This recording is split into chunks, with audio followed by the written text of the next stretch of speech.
Hello दोस्तों, नमस्कार। आप सभी का फिर से सरकारी तैयारी चैनल पर स्वागत है। दोस्तों, आज की वीडियो का विषय है विलेज डेवलपमेंट ऑफिसर पुनर्परीक्षा यानी कि री एग्जाम के बारे में। यहाँ पे आपको एक मोटा मोटी रणनीति के बारे में बताया जाएगा कि आपकी इस एग्जाम के प्रति रणनीति क्या होनी चाहिए, मीन्स स्ट्रेटजी क्या होनी चाहिए, आपको किस प्रकार से अपने पहले से ही अच्छे से तैयारी कर लेना है इस एग्जाम के लिए, जिससे पहले ही अटेम्प्ट में, मीन्स अब जो भी स्टूडेंट इस परीक्षा को देने जा रहा है उसका दूसरा अटेम्प्ट है इस वीडियो के रिगार्डिंग में, बट उसका यह दूसरे अटेम्प्ट में ही फर्स्ट टाइम में ही क्लियर हो जाए, ऐसा मेरा प्रयास रहेगा आप सभी को एक सटीक रणनीति बताने के विषय में। जैसा कि मैंने लिखा है, एग्जाम पास करने की एक सटीक रणनीति क्या रहेगी, और आपको एक टारगेट सेट करके पढ़ाई करनी है कि हमको इतना टारगेट तो कम से कम लाना ही लाना है। और यकीन मानिए, यह टारगेट जितना मैंने दिया है, आप सभी एक अच्छे से यदि पढ़ते हैं तो इतना टारगेट क्या, इससे ज्यादा भी टारगेट ले आएंगे। मेरा भरपूर प्रयास रहेगा इस चीज को समझाने में, ठीक है।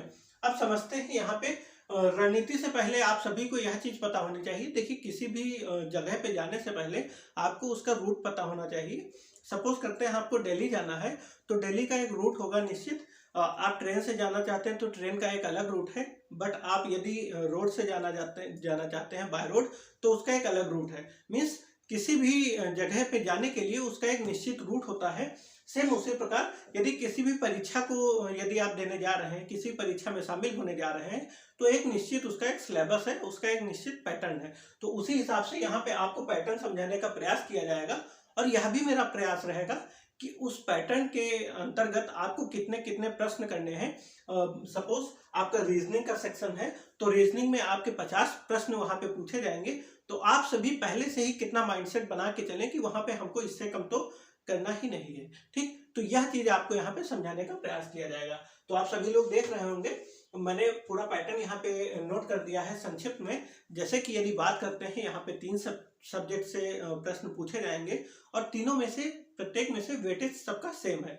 फॉर एन एग्जाम्पल, यदि हिंदी में आपके 50 प्रश्न पूछे जाएंगे, तो रीजनिंग में भी 50 प्रश्न और जीएस में भी 50 प्रश्न पूछे जाएंगे, ठीक। अब यहाँ पे बात करते हैं हिंदी की। तो हिंदी में आपको मैंने जैसे कि बताया कि 50 प्रश्न यदि पूछे जा रहे हैं, तो आपका पहले से ही माइंडसेट यह होना चाहिए कि हमको 45 क्वेश्चन से नीचे इसमें अटेम्प्ट नहीं करना है।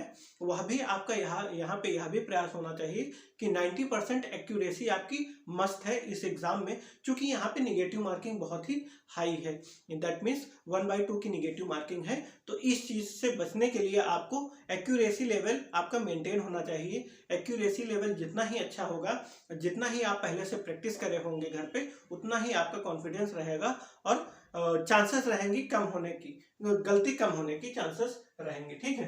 तो हिंदी में आपका यदि 50 प्रश्न पूछा जा रहा है, तो आपका 45 plus marks, 45 plus question attempt करने की आपकी होनी चाहिए, ठीक है।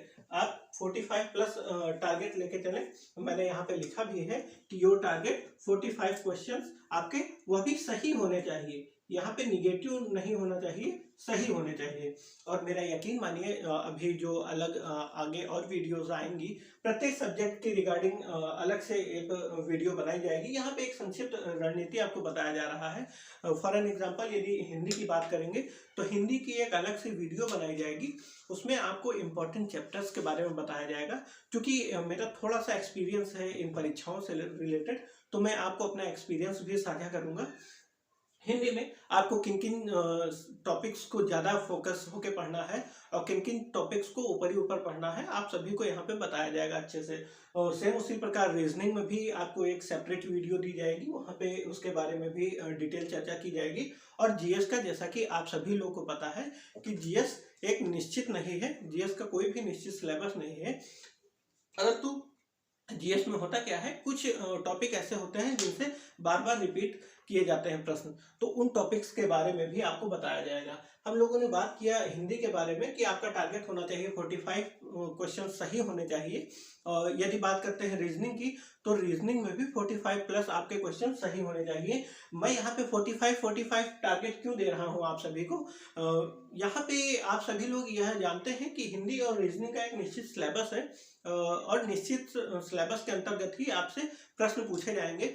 तो यहाँ पे यदि आप लोग अच्छे से सिलेबस कंप्लीट करते हैं अपना, तो मेरा विश्वास मानिए 45 प्लस क्वेश्चंस आपके सही होंगे। यदि आप एक अच्छे डायरेक्शन वे में अच्छे से तैयारी करते हैं, पूरा डेडिकेटेड होके अपनी तैयारी करते हैं, तो इतने क्वेश्चन सही करने में बहुत ही बड़ी बात नहीं है, आराम से आपके सही हो जाएंगे। अब बात करते हैं रीजनिंग की, जीएस की। रीजनिंग के मैंने बता दिया 45 प्लस इसके भी आपके क्वेश्चन सही होने चाहिए। अच्छा, एक चीज और है, रीजनिंग हिंदी में भले ही 45 में से कुछ बहुत गलत हो जाए, बट रीजनिंग में क्या होता है, जो क्वेश्चन आपने अटेम्प्ट किया वह सही मीन्स सही, उसमें गलत होने की चांसेस बहुत ही कम होते हैं। ठीक है, तो रीजनिंग में आपके 45 प्लस आपके क्वेश्चंस वहां पे सही होने चाहिए।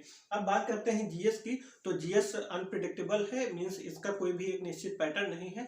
जीएस को ज्यादा समय आपको नहीं देना है, दैट मीन्स आपको जीएस के लिए कम समय देना है अपने स्टडी आवर्स में, और इन दोनों सब्जेक्ट्स को बहुत ही अच्छे से डेडिकेटेड वे में पढ़ना है। अब जीएस की बात करते हैं, जीएस में भी आपको 50 प्रश्न मिलेंगे, और यदि आप लूसेंट पढ़ते रहते हैं कोई दिक्कत नहीं है, और लूसेंट यदि नहीं पढ़ना चाहते, मैंने अपनी बेस्ट बुक्स के बारे में बताया है, और अभी आपको मैं वह वीडियो भी रिकमेंड करूंगा, और इस वीडियो की लिंक भी आपको डिस्क्रिप्शन में मिल जाएगी।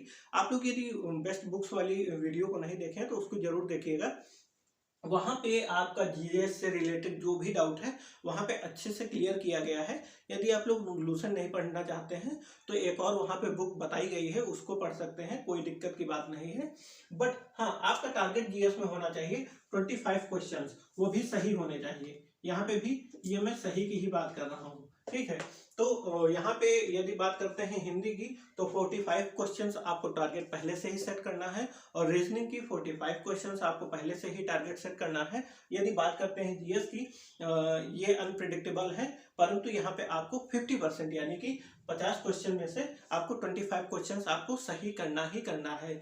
तो यदि आप लोग इसको जोड़ेंगे तो आपका ये 115 जाएगा, और मैंने आपको पहले से ही टारगेट दिया है 110 का, ठीक है, यानी कि 110 का आपको मैंने टारगेट दिया है। और आपका यदि इतना मैं जो बता रहा हूँ, आप लोग यदि इतना कर ले रहे हैं तो आपके आ रहे हैं 115 क्वेश्चन। ठीक है, और कोई भी 115 क्वेश्चन में आपको फेल नहीं कर सकता है। 115 क्वेश्चन का मतलब यह हुआ कि यह हो जाएगा आपका 230 मार्क्स। ठीक है, और 230 मार्क्स पे आप लोग सेलेक्टेड हैं, कोई भी इसमें से आपको हटा नहीं सकता। ये आप लोग 230 मार्क्स में सेलेक्टेड है, गारंटीड सेलेक्टेड है। ठीक है, और यदि 220 भी आ रहे हैं तब भी कोई बात नहीं, मैंने आपको टारगेट ऑलरेडी 110 क्वेश्चंस का ही दिया हुआ है। अब बात करते हैं कि सर आपने यह चीजें तो बता दिया कि ये इतना टारगेट लेके चलना है, बट इसका कंटेंट हम मीन्स इसको कहाँ से पढ़ें? तो चिंता की कोई भी बात नहीं है, ऑलरेडी हमारे चैनल पर इससे रिलेटेड वीडियो डाल दी गई है। आप लोग यदि वह वीडियो ना देखे हो तो प्लीज मैं रिकमेंड करता हूं इस वीडियो को जरूर देखें कि किन किताबों से पढ़ें और कहां से पढ़ें। ठीक है, और मैंने एक और वीडियो बनाया है कि कोचिंग की कितनी जरूरत है इस एग्जाम के लिए, तो उस वीडियो को भी यदि नहीं देखे हो तो उसको भी देख लीजिएगा, और आई बटन पे भी आप लोगों को यह वीडियो रिकमेंडेड फॉर्म में मिल जाएगी। आई होप आप सभी लोग समझे होंगे एक सटीक रणनीति। आपका पहले से ही एक टारगेट सेट होना चाहिए कि हमको इस परीक्षा में इतना टारगेट लेके चलना है। अब हम आपको बताएंगे आगे आने वाली वीडियोस में कि हिंदी के लिए सिलेबस क्या है यूपी ट्रिपल एससी आयोग द्वारा, और आपको किन किन टॉपिक पे कमांड करना है अपना, जिससे आप लोगों को जो मैंने टारगेट दिया है 45 प्लस क्वेश्चन हिंदी के लिए, और रीजनिंग की भी इसी प्रकार से अलग अलग सेपरेट वीडियो में आपको हम बना के दे देंगे। और आप लोग को इसके अलावा अन्य कोई भी डाउट हो तो आप लोग कमेंट के माध्यम से पूछ सकते हैं, मैं निश्चित ही उसका प्रयास समय भीतर ही उसका उत्तर देने का प्रयास करूंगा। ठीक, तो आप सभी लोग समझ गए होंगे। इसी तरह की अन्य इंफॉर्मेटिव वीडियोस को देखने के लिए आप हमारे चैनल से जुड़े रहें, और अपना जो भी स्टूडेंट हमें प्यार दे रहे हैं उन सभी को बहुत बहुत धन्यवाद। यूं ही बने रहें, आप सभी की आकांक्षाओं पे हम खरे उतरेंगे। ठीक, तो दोस्तों नमस्कार, इस वीडियो में इतना ही रखते हैं, मिलते हैं नेक्स्ट वीडियो में, तब तक के लिए नमस्कार, जय हिंद।